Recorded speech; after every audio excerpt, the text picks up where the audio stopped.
of Newcastle Diamonds always means a tight fixture here at Armadale, and sometimes even a home defeat. And I've just found out that the Diamonds have got an advantageous rider replacement tonight, so we're going to get the details on that and everything else from their team boss, George English. George, you haven't brought your Austrian chap tonight. Tell us where he is. He's in Italy for a European Championship meeting, which was logged prior to the start of the season with the BSPA, and of course this fixture was rearranged onto this weekend, so unfortunately he can't be here.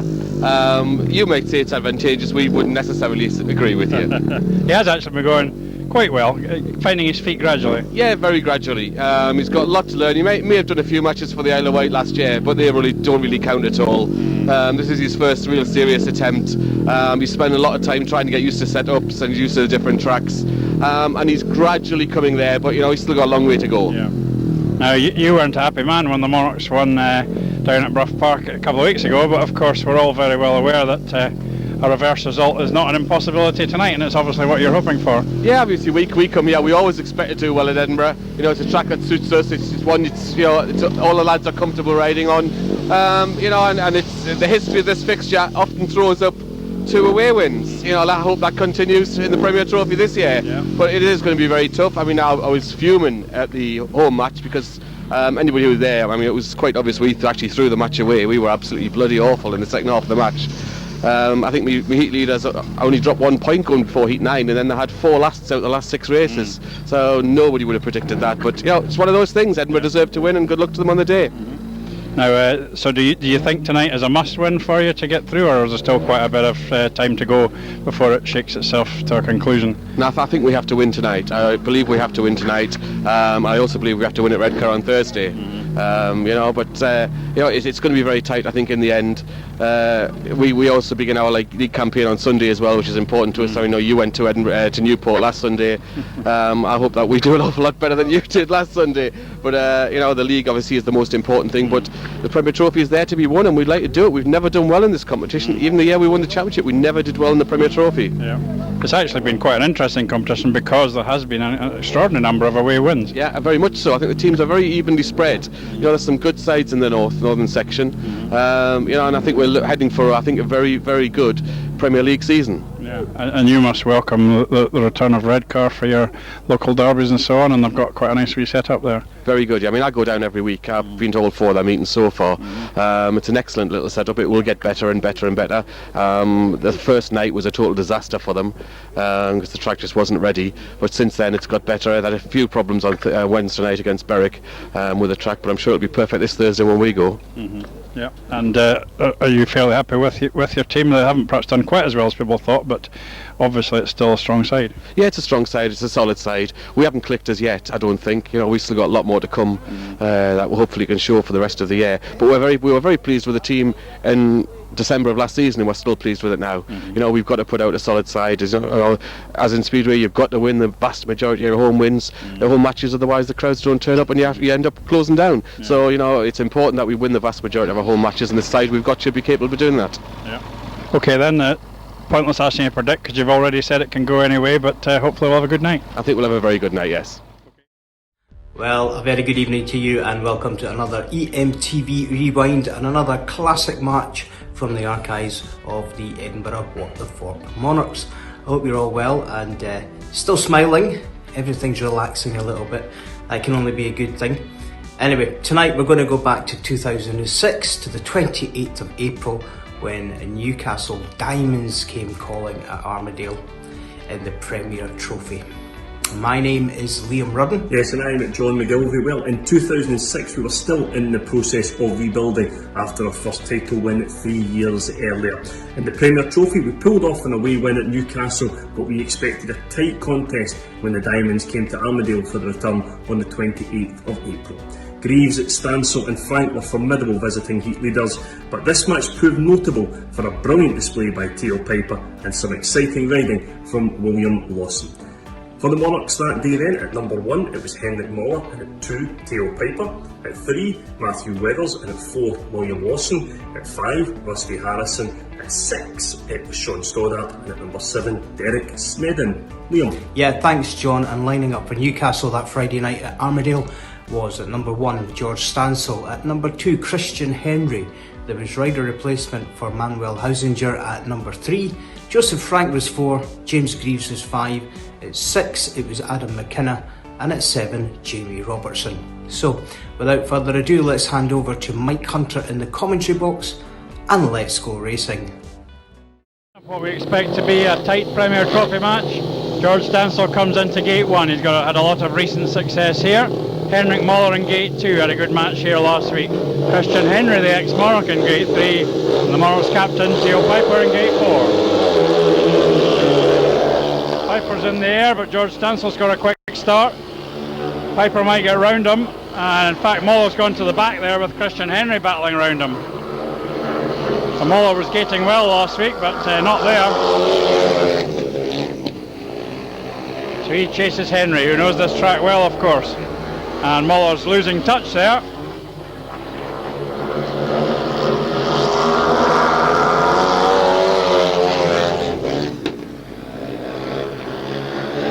Now he's back in the hunt. Pijper's clear.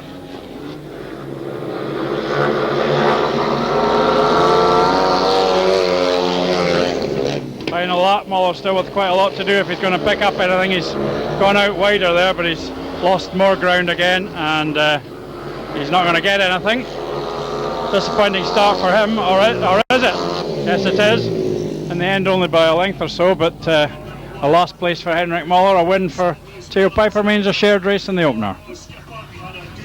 Last week he started this one off in fine form, never looking seriously threatened after the second bend.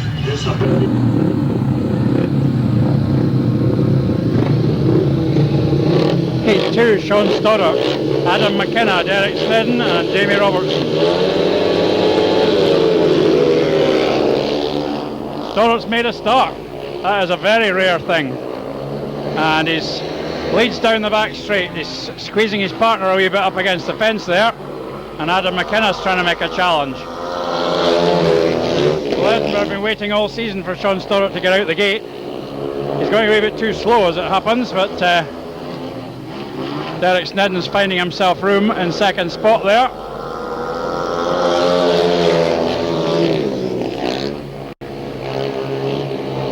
Now Derek switches to the outside to keep clear of Stoddart. Stoddart can ride round perfectly well, but his gating is so shocking that he doesn't give himself a chance.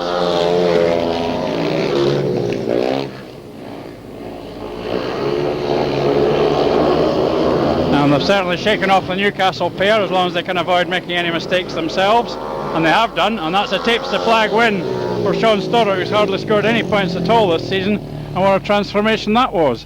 And I do know that he's got a Matthew Weathers engine in there, so perhaps that's been the problem all along. A big surprise, a very welcome one for the home point of view, and they lead by 8 points to 4. Magnificent effort from the youngsters there. Derek Snedden protecting his teammate and ensuring that his great start wasn't in vain, and get great support from the pits. I'm sure he'll get that when he comes round to take the applause as the victor of EMTV, supported by Derek Snedden. Give it up for Sean Stoddart. Let's get Sean's winning time as we check in with the referee's box in Douglas. As we were scored well, heat number 2-1, line rider in red, Sean Stoddart, and the time 57. Plate number 3, Adam McKenna, comes in to take the Manuel Hausinger rider replacement. Gate 2 is William Lawson, who missed the parade, presumably had some bike problems. Gate 3, Joseph Pepe Frank, who's a very strong man at number 4 for the Diamonds. And in Gate 4, Matthew Weathers.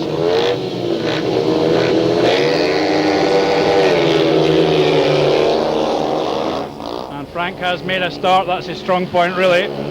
See if William Lawson can put him under pressure, and he is. He's gone inside there. Frank will battle back, I'm sure, but Lawson's gone through, has he? Similar to last week's race with Gary Havelock, and Lawson I think has taken Frank. That was a terrific piece of riding by Lawson. He's very hard to stop on that inside line. Matthew Weathers now working away.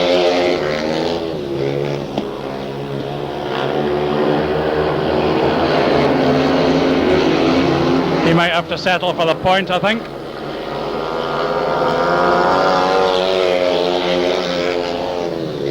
Lawson roaring into his last lap, looking tremendously impressive.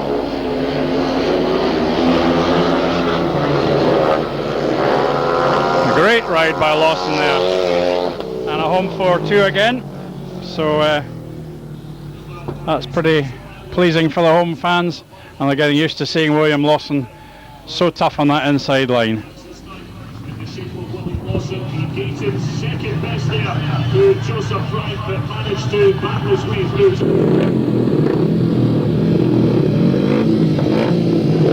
Gate 4, it's Jamie Robertson, Gate 1, Derek Snedden, Gate 2, James Grieves, Gate 3, and Rusty Harrison, Gate 4.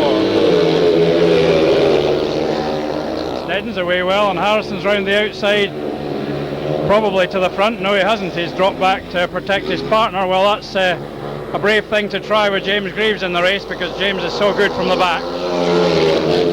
He's already gone flying round Rusty, who looked a bit pedestrian there. So maybe Rusty just couldn't catch Derek Snedden.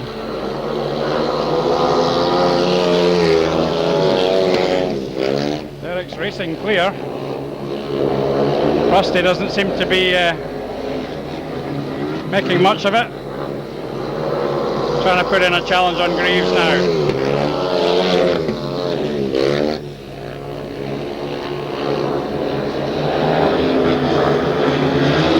Rusty lifting as he comes out every turn. He's not far back as they hit the last corner here, but Grieves blocks him out.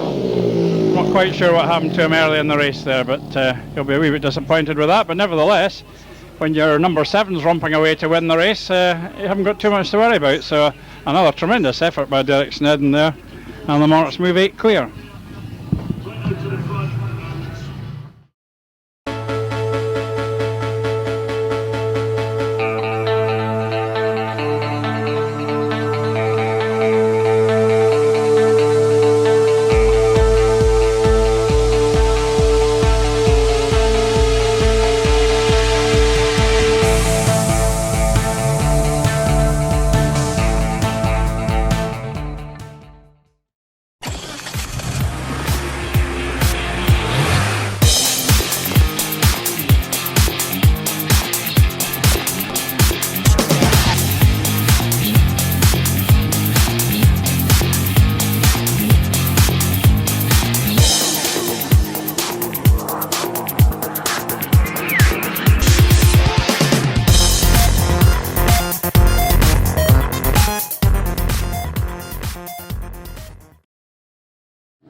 Number 5 has Matthew Weathers coming from Gate 1, and fellow Australian Christian Henry rides from Gate 2.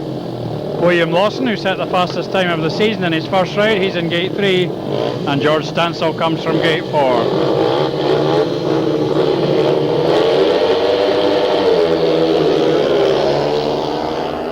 Stancl makes the start. I wasn't surprised by that. What can William Lawson do about it? Will he get a run at him? Matthew needs to pull back a wee bit. Christian Henry's having a go around the outside, and he can give Matthew a hard time from there. Matthew's caught him though, and Williams got himself onto the tail of Stancl.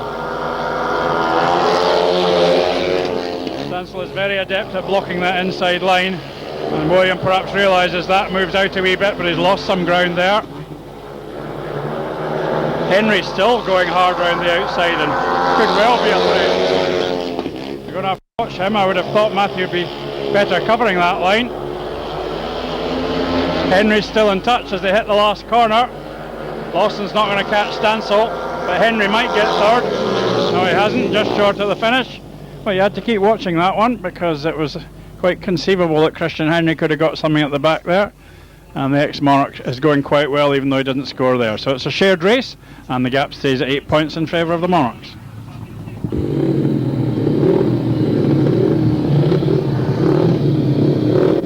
Gate 6, James Grieves, Theo Pijper, Jamie Robertson, that's a change, and Henrik Muller on Gate 4.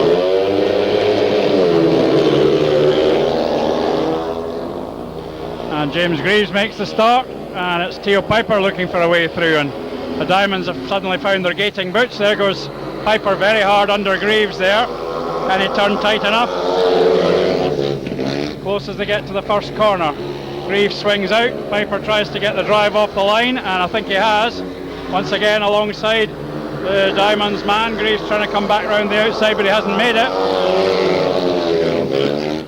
good work by Theo Pijper there. Henrik Moller looking for something similar. James Grieves doesn't look his normal sharp self. Seems to be struggling a wee bit. Muller's up close with him.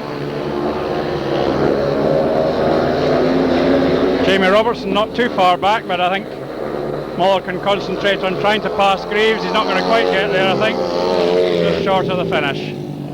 But excellent win for Pijper for sure there. Somebody's engine making a strange sound. But the Monarchs take a 4-2, and we've now moved into TR territory. So we'll see where Newcastle choose to deploy that. I think it could well be the next race.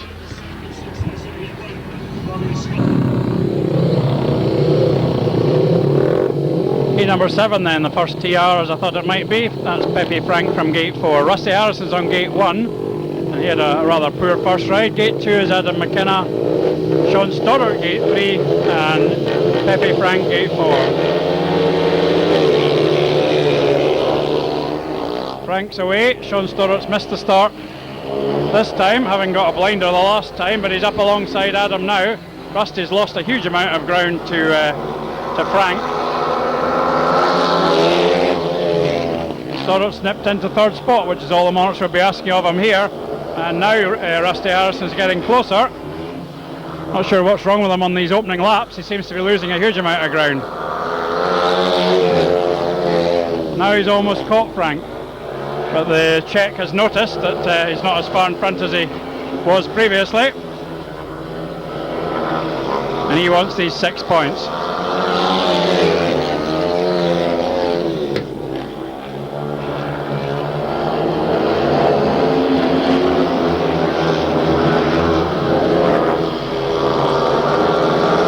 Got them. Rusty's form, he was the top man last season, but he's not top man at the moment. So it's 6 to Frank, and another good point for Sean Stoddart. More than happy with that, I'm sure he will be, and so will the fans.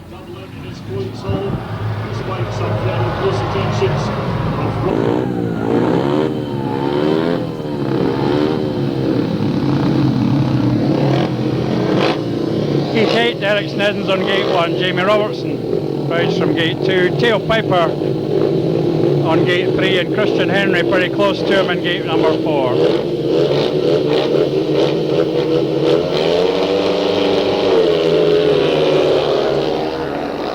And Christian's away well, and he's gone round the outside of Derek Snedden there very impressively. Snedden bounces almost into him.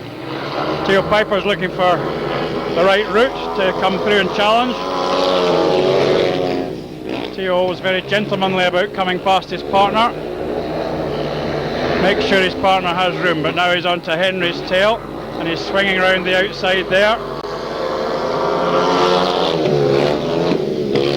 Just trying to pick a sensible line to try and come through. He's lost a bit of ground again. We've already seen him come from the back against James Grieves. Now he's coming hard inside Christian Henry. Blocked up a wee bit. Back him from there, I think. Very fine effort again by Theo Pijper, just easing himself ahead. He really is riding well. Nothing, no rushes of blood or anything like that, just cautious and clever and skillful. And that's Pijper at his best there. The Monarchs might have expected a 5-1 there, I suspect, but Christian Henry's fast start put paid to that. However, they did get a 4-2, and that does take us back into TR territory.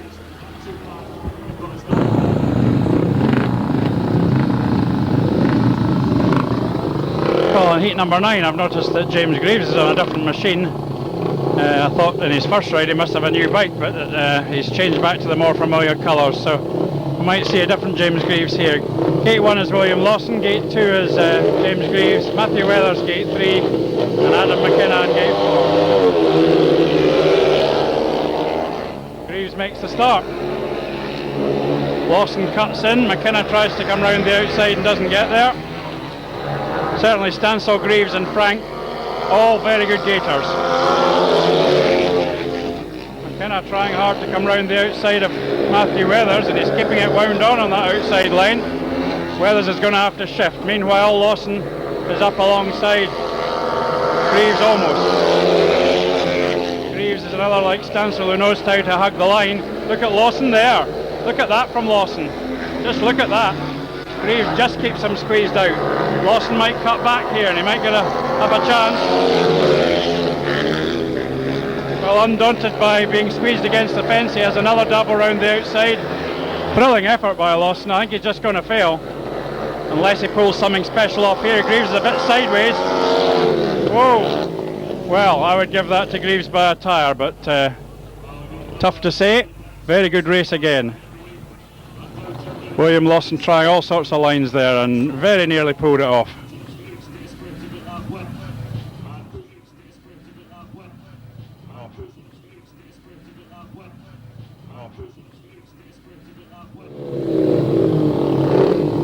Well, the verdict went to William Lawson in the last race, which I must say surprises me. And we're now in Heat 10 with Theo Pijper, Joseph Frank, Henrik Moller and Jamie Robertson. And Henrik's made a better start this time, but Jamie Robertson's going around the field. And Moller, rather a poor first corner. He has held Frank out, but the Diamond's reserve's gone ahead of him. Not sure what happened to Pepe there. He seemed to be very sluggish away from the start. Henrik Moller, I believe, has a Theo Pijper engine in tonight, and it doesn't really seem to be suiting him too well. He's not gating with his usual ferocity. He'd love to grab second here and obviously make sure he stays ahead of Frank. Almost came over the curb to get ahead of Robertson, but not quite. Persisting on that inside line. He's got a chance here, and he's moved ahead of Robertson as they hit the last corner. They can hold it. He'll get a good second. He has. Well, it's all going Monarchs' way at the moment. Theo Pijper cruises across the line, having won very easily, and Pepe Frank, who does a wee bit rely on his gating, I think, was a very poor last there. So the Monarchs take a 5-1, and suddenly the picture of the match has changed quite dramatically as the Monarchs go, I think, 15 points ahead there.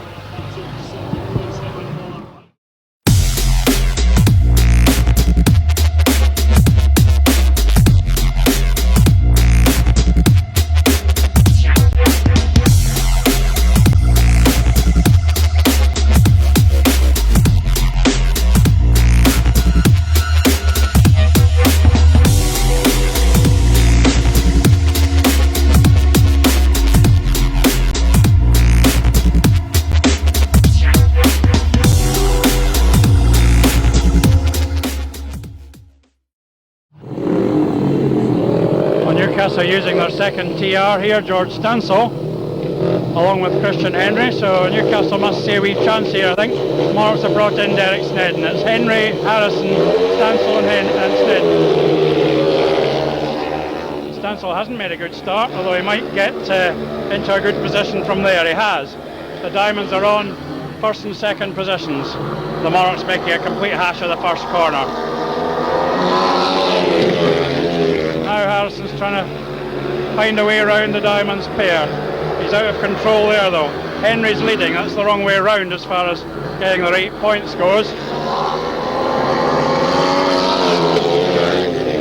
The Monarchs' introduction of Derek Snedden wasn't a wise move, and Rusty Harrison's really having a torrid night. He's getting nowhere. He was so close to passing earlier on, but back in touch again, but he just can't get into the right position here. Oh, he's fallen off now. He's trying very hard, but he's not getting it right at all. So Christian Henry playing a big part there, and the Diamonds take 7 in fact. Well, I don't know what they'll be given there, 7 or 8, but it certainly looked to me as though it has to be 7 rather than 8.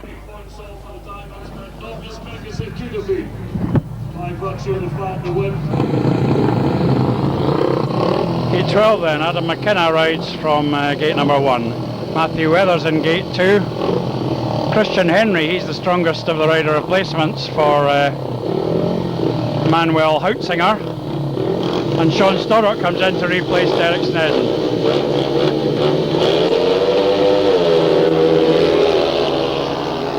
Henry's away well, as is Adam McKenna. The Diamonds lead the way, but remarkably Sean Stoddart's gone under Adam McKenna very well there. He really is playing a good part for the Monarchs here. I'm not sure what Matthew's going to do here. Whether he's going to sit with Sean. Christian Henry's away again. He won the last one and he's winning this one quite easily.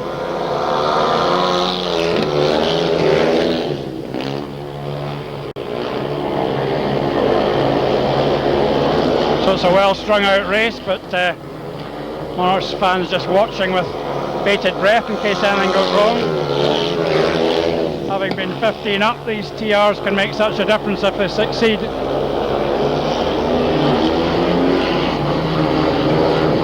Another big win for Christian Henry. Well, the Monarchs pair carefully pick off Adam McKenna early in the race and share it, so that is job well done there for them. Now they face quite a tough heat number 13.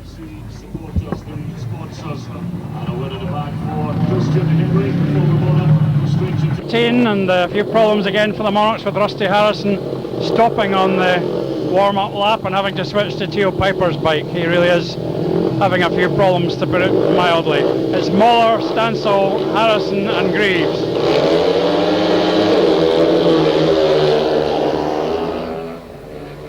And it's Stancl who leads the way and Grieves just about into second. Harrison's a mile behind already. Can Moller find a way through here? Battling with the diamonds. Grieves up round the outside. Moller trying to squeeze inside Stancl and he's going well. He's clear of Grieves now. Harrison's chasing.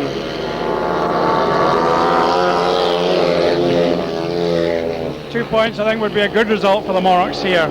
Moller cuts down across Grieves there and pulls clear again. And he's putting pressure on Stancl.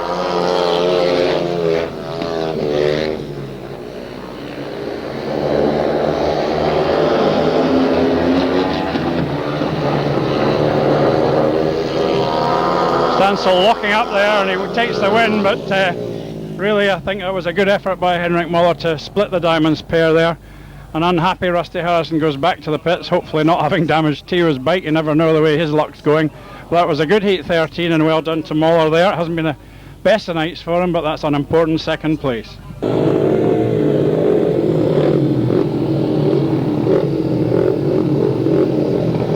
Heat 14, Joseph Frank on gate 1. Derek Snedden gate 2, Jamie Robertson rides from gate 3 and William Lawson messing around, eventually hopefully coming from gate 4. The Monarchs need a second place here to be pretty much sure of victory. They should do better than that.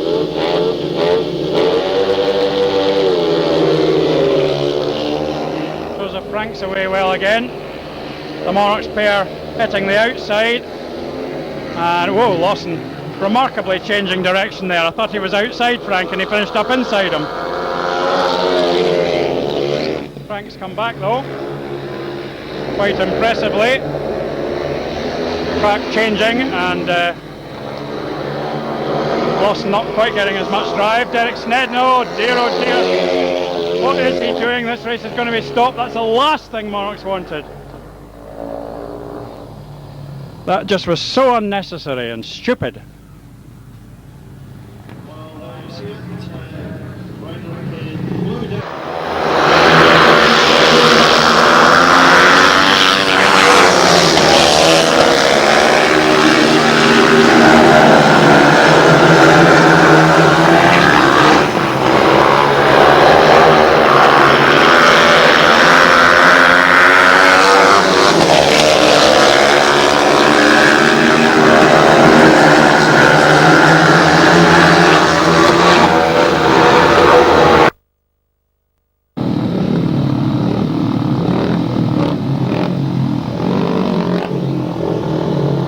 Well, a rerun that puts a bit of pressure on William Lawson here. His bike's making some funny noises.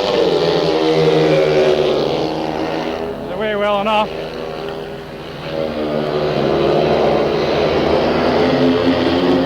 Frank leads the way again, back in similar positions once more.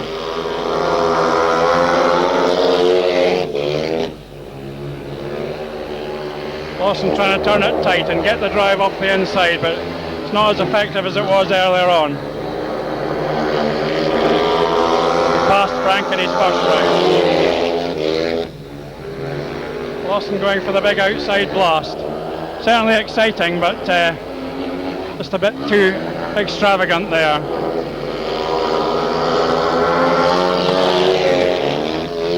Into the last lap, he's going for that big blast once more. If he could get it right, he might get the drive. Not quite there. Hanging off the bike and really going for it. Beaten though, just not enough in the track at this stage. So the Monarchs go into the last race 5 up. So they will need a finisher to make sure they win. They'll want to do a little bit better than that. Well, let me just jump in here to remind you that Monarchs face coverings are now available from the club shop. Thank you to everyone who's already bought one, and thank you for your patience. There's been huge demand for the face coverings. Got to remember not to call them masks, they are face coverings. They've been so popular that the club has had to order a second batch. They are now in, and we are dispatching them to you just as quickly as we can. John. Yeah, thanks Liam, and thanks as always to What the Fort, the Monarchs team sponsor for 2020. We'll be back on Sunday with Dave Trouncin, so catch a chat with Liam and myself and Dave on Sunday, and we'll be back next Friday as well with the Monarchs versus Hull from June 2004, and this was requested by Jonathan Muttley Horsley, who's down in Hull and missing his speedway, so I'm sure you'll be tuned into that, as hopefully you will be as well. As always, stay safe, and we hope you enjoy Heat 15. Well, the final heat then, and the only way Newcastle can get anything out of this is if neither Monarchs rider finishes. They're 5 down as we go into this one. Edinburgh are bound to get a draw, and they're bound to take the bonus point because they won at Newcastle by a point. It's Theo Pijper, who's had 4 wins so far, going from gate number 1. Gate 2 is Theo Franc. A couple of wins for him tonight. Gate 3, William Lawson, and in gate 4 it's George Stancl.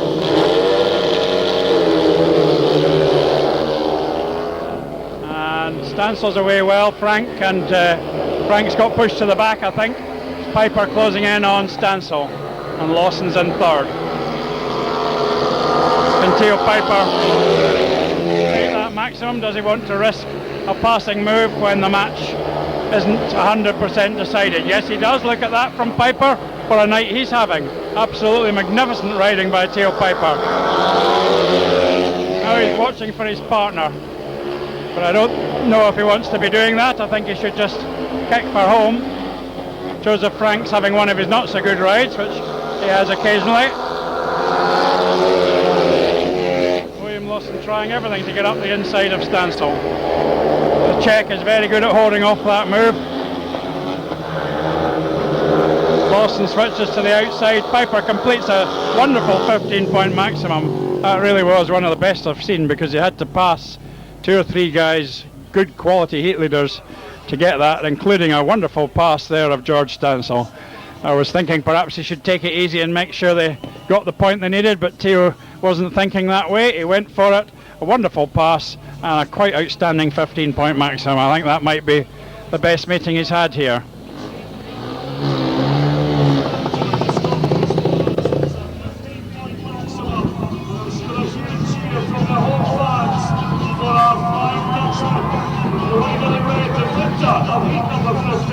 Make some noise from Theo Pijper!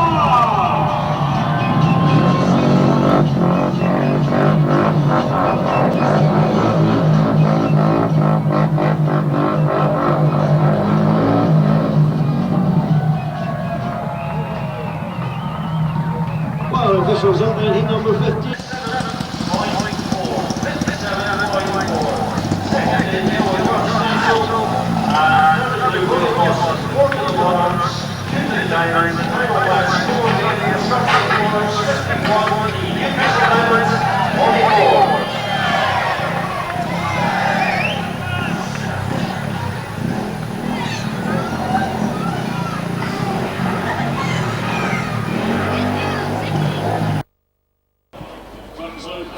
Well, here come the Scott Waste Monarchs with a win over Newcastle, and that's always something to be pleased about because they go well here, and at one point it was going pretty comfortably with a 15-point lead for the Monarchs.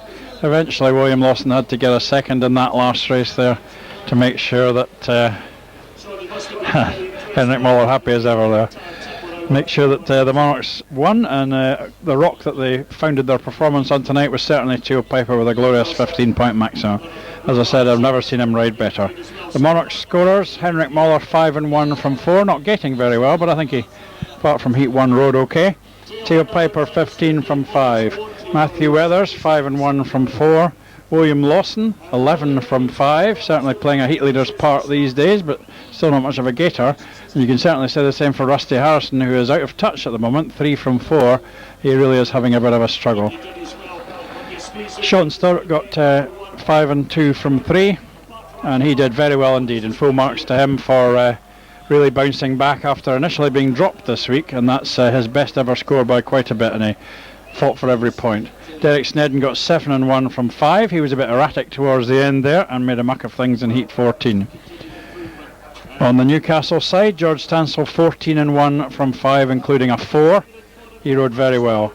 Christian Henry 9-1 from 5. Theo Pijper gets the mark of the match, no great surprise there. Joseph Frank got 11 from 5. That included a 6 in another race win and a couple of lasts. Pretty erratic. James Grieves was somewhat subdued, 7 from 4, although I thought he was very unlucky not to be given the verdict in Heat 9. Adam McKenna got 1 from 5, and Jamie Robertson 2 from 6, so not much in the reserve berth, although I think they're both useful young riders, but the Monarchs just went that bit better. That's it then, 51-44, quite an enjoyable match, and some photos being taken over there with Theo Pijper, monarch of the match. That's it then, good night from Armadale.